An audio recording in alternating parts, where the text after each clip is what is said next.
What's in a name? That which we call a watch by any other name would still tell us the time.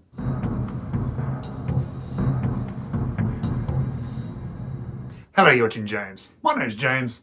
You're watching me, and I am talking about watches. And for a very long time, I had a very similar opinion to a lot of people, and it related to the names of brands of watches. In particular, it tended to sort of relate to AliExpress watch brands, but it also occasionally related to some micro brands. In this particular, when we're talking about some of these, well, let's say slightly oddly named AliExpress brands, a lot of people have had the opinion that they would not ever buy them or wear them because of that slightly strange name on the dials. Now, if you're unaware of what I'm talking about, there's a whole bunch of watches for sale on AliExpress with, let's say, some interesting brand names. Brand names like Tandorio. Tandorio to me sounds like a European accent trying to say tandoori. It's like Tandorio. Then there's San Martin, which, well, that sounds more like a location than a watch. But then there's brands like Felida, which sounds a bit like a sexually transmitted disease. There's brands that are called Rudun, which sounds like a random set of letters put side by side. Hrodland, which just sounds like maybe you're coughing something up. But then there's some other sort of brand names like Agelocker or Bernie, which maybe sound a little bit easy to say, but look a little bit weird on the dial. And because of that, it really did stop me buying quite a few watches. It really probably is only because I've got this channel and I'm sort of forcing myself to try different things that I end up buying some watches, things like watches from San Martin or from Bernie, that I then bought them and I enjoyed them. And then I started to question these sort of opinions, these opinions that I had towards the brand names of these watches. And funnily enough, the first watch I think I bought from AliExpress was my Bernie watch. And I wasn't really sure about the name Bernie on the dial, but I ended up loving that watch. I still own that watch, and I really started to really enjoy that watch. I wore it a lot, and I now actually have a soft spot for the name Bernie. I quite like the brand Bernie, and the name doesn't put me off at all. In fact, I quite like it. And liking that watch so much gave me the confidence to buy other watches like San Martin or Rhodland. And when I bought the Rhodland, I started calling it Hrodland, which sounded very wrong, and I was trying to consider, should I buy one without the name on the dial? And that was until I started to question this idea of why am I having issues with the names of these brands? And when I did a simple Google search of some of these brand names, well, I realized two things. Firstly, my pronunciation was incorrect about some of them. It's not Hrodland, it's Rhodland. And Rhodland actually has a meaning. Rhodland is actually a variation of the word Roland, which is a French hero from medieval times and is also the nephew of Charlemagne. You may then ask, what does that have to do with watches? Well, nothing, and maybe that's weird in itself, but it's not Hrodland, it's Rhodland, and there is some meaning behind the name. I then took this idea and I searched some of the other brand names like Rudan, which sounds really odd, but it's actually a translation of an acronym which means Rome isn't built in a day. Felida, it's actually a feminine word in Greek with an origins of meaning of green leaves. And these aren't the only ones.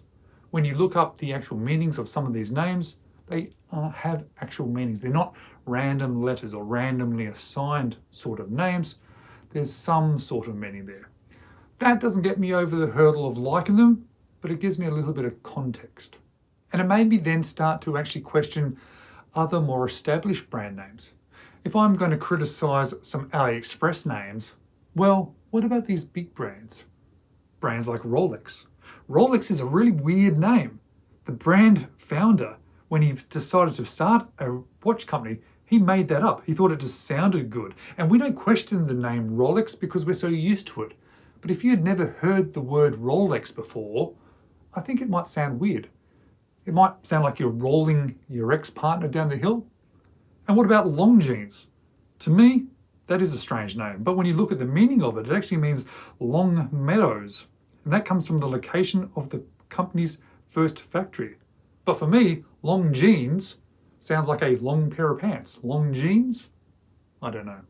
What about IWC? We know that this is called International Watch Company, but that really is a bit of a weird sort of random set of letters on a dial. No different to some of the others. IWC. It's not particularly interesting, But because we're so used to it, and I particularly like it, that I accept it. And don't even get me started about names on dials.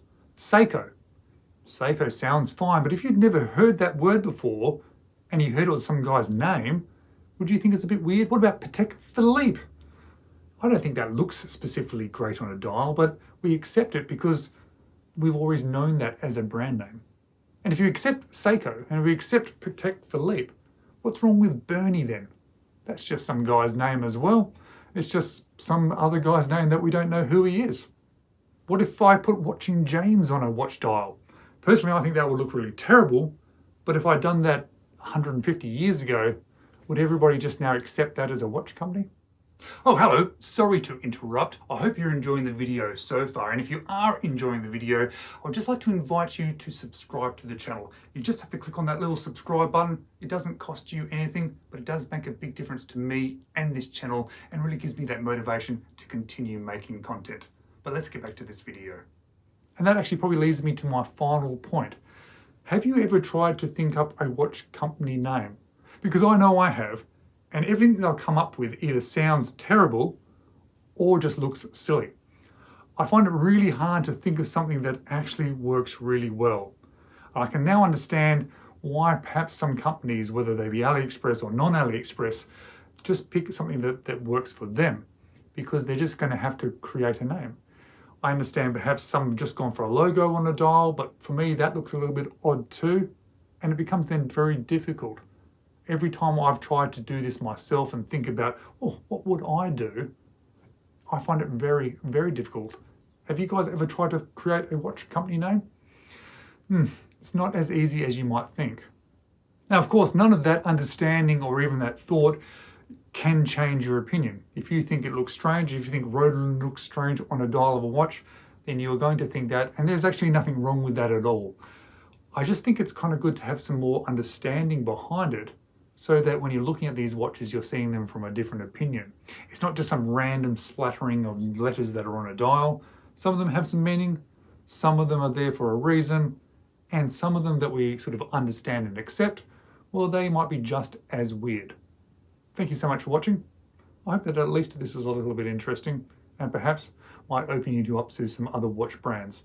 I know as I think about it and have experienced more watches, especially from AliExpress, I've allowed myself to experience some amazing watches, which perhaps I may have chosen not to buy previously. Okay, that's the end of the video. Maybe watch these two next.